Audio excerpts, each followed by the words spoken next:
গতকাল রাত প্রায় ১০টা নাগাদ কমলপুর আমবাসা সড়কের ৪০ ফুটি সেতুর কাছে একটি অচেনা গাড়ি দুজনকে পেছন দিক থেকে ধাক্কা দিয়ে দ্রুত ঘটনাস্থল ত্যাগ করে। ধাক্কায় গুরুতর আহত হন সুমিত চক্রবর্তী ও অভিজিৎ ভট্টাচার্য।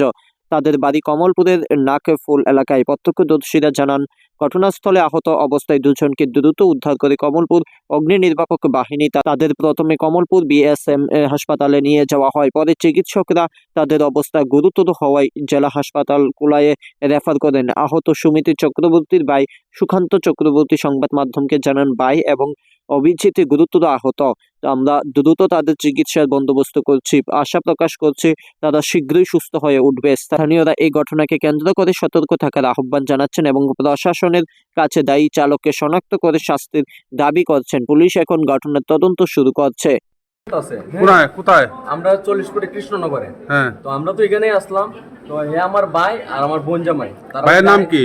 ভাইয়ের নাম হচ্ছে সুমিত চক্রবর্তী, আর ভালো নাম সত্যজিৎ চক্রবর্তী। বাড়ি কোথায়? বাড়ি হয়েছে গিয়া নাগপুর।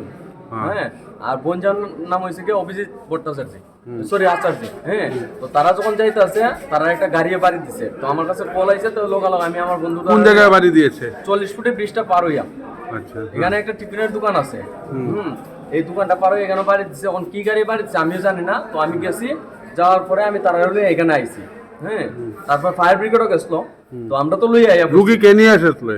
রুগী আমরা নিয়ে আসি। রুগী আমরা নিয়ে এখন আইছি। কি রেফার দিয়েছে? হ্যাঁ, কোথায়? কুলাই।